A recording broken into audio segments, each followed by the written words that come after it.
Hey, do you remember your first job? Well, how much money did you make? I know exactly how much I made. I made $3.10 an hour. Yeah, I was making minimum wage working a part-time job in the paint department at Sears. Now, if you're like me, which I think most people are, we usually start out with some type of small part-time job when we're in high school. That's our first official job. And we're often making an hourly wage. Now, here's a really crazy thing, and you would expect that for a high school student or maybe even a college kid. But the crazy thing is, consultants, freelancers, even the owners of small service-based businesses are also getting paid by the hour. And today, I want to talk about hourly rates.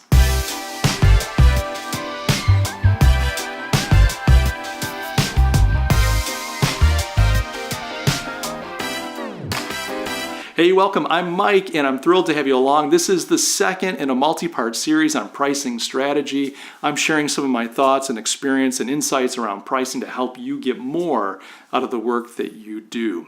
Before we get into today's topic, which is hourly rates, I'd like to take a moment to invite you to subscribe to this channel.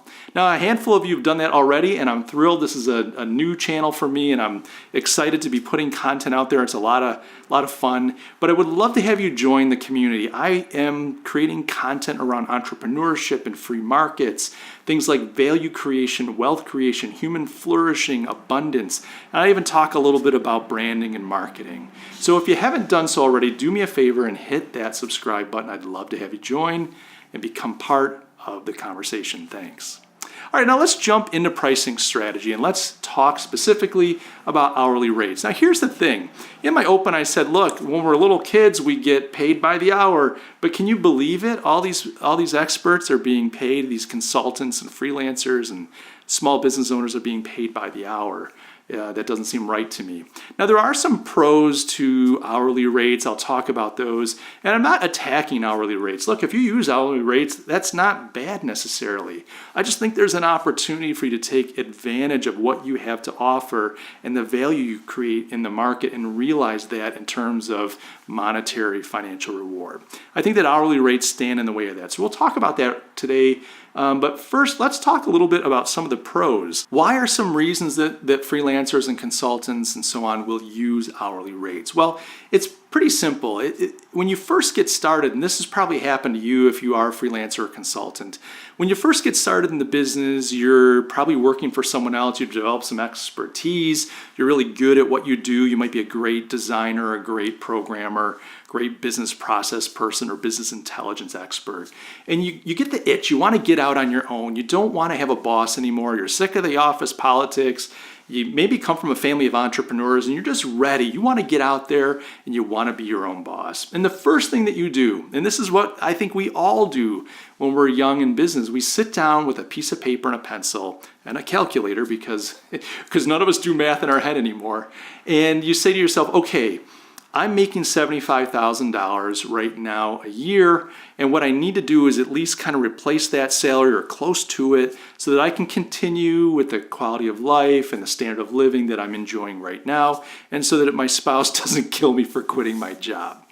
And so you take that paper and pencil and you go through the exercise. And like I said, you've probably done this before. You take $75,000, you divide it by 46 weeks out of the year because you know that you can't work a full 52 without burning out. That what you realize afterwards is that you end up working more than 52 weeks a year, but that's beside the point. So you divide 75 by 46 weeks in a year. Then you divide that by 5 to get 5 days in a week. And then you divide that by 6 hours, let's say, because you know you probably can't bill 8 hours a day. And you come up with a number. That's your hourly rate. So it's going to be somewhere between $35 and let's say $55 an hour. I haven't done the math, but I'll post the number on the screen. But you end up with an hourly rate. And then you look at that number and you go, okay, great. Now I know how much I need to charge per hour. I know what I need to make if I'm going to make this thing work. And then you set about trying to find clients and build up your business. And you're off to the races. Congratulations, you're in business. You find out some other things down the road about actually you need to make more than your salary, and there are things like healthcare benefits and taxes that you didn't realize your employer was paying, but that's another video for another time. The basis of this is to say that most of us get started with an hourly rate because we're trying to find a way to transition from our salary that we receive from an employer into being free and into being a freelancer or a consultant, being our own boss. And that's really the only way we know how to think about it, is how do I replace the money I was being paid before? In an old model, you're giving your employer time. You're giving them 8 hours a day, and they're giving you a certain amount of money for those hours, which turns into an hourly salary and some benefits and so on. So here you are now, and you're charging by the hour. And what ends up happening, and this, it's kind of like the accountant or the attorney model. A lot of freelancers and consultants, and this surprises me, but a lot of them just charge by the hour.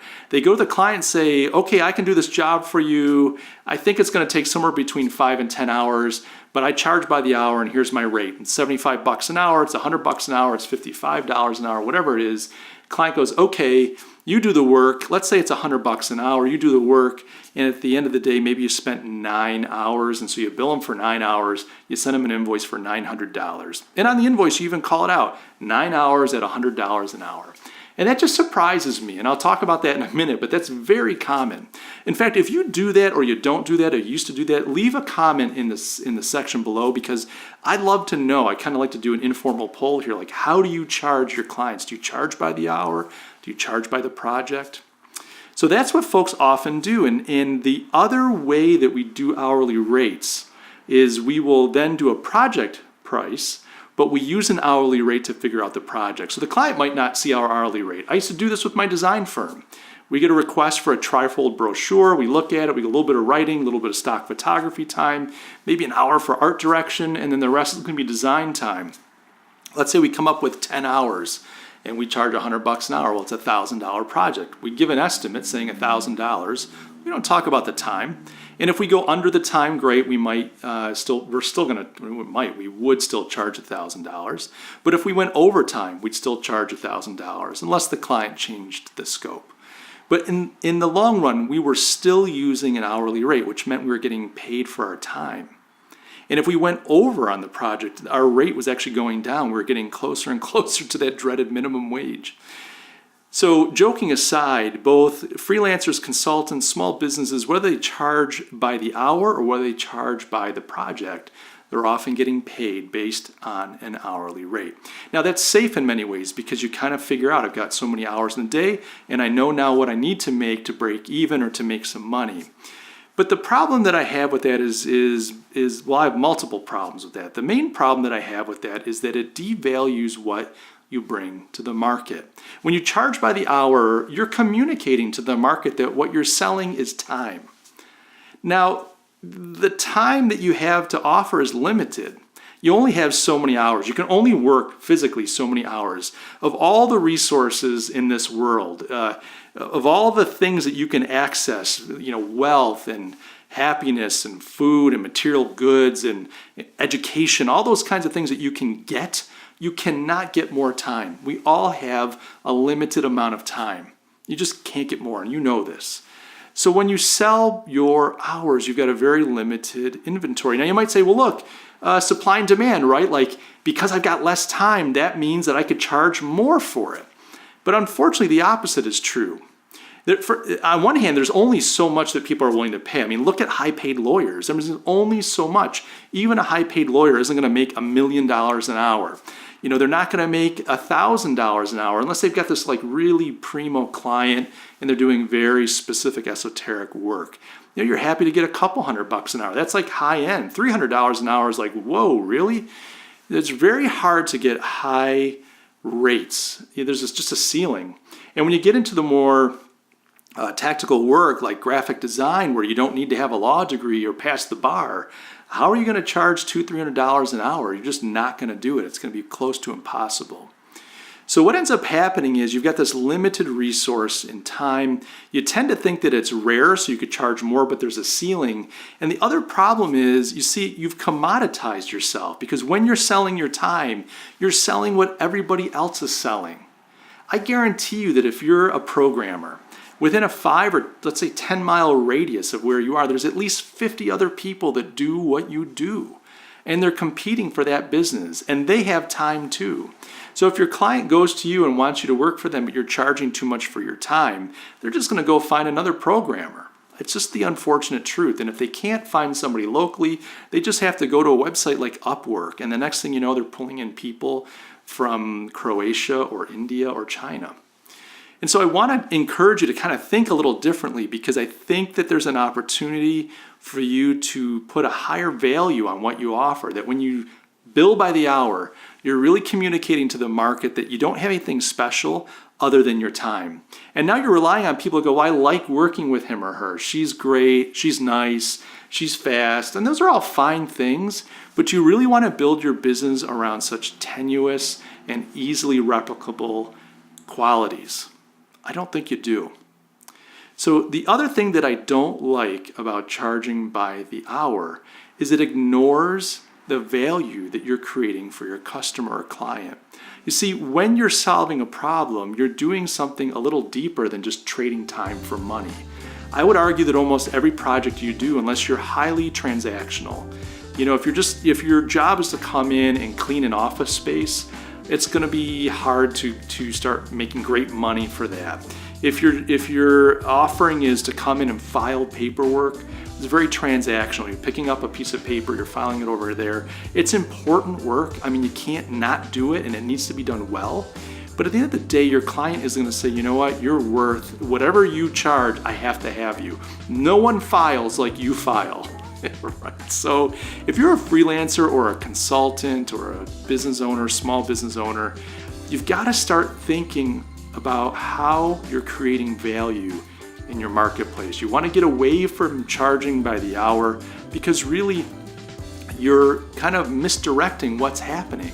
You're telling the client that the thing that you have that's valuable is your time, and the real transaction that's taking place is you're trading hours for money. And I would argue that in most cases, something very significant, something very much higher is happening. You're solving some higher order, higher level problem. You're fixing something and helping create value for your client in a way that maybe you don't even realize.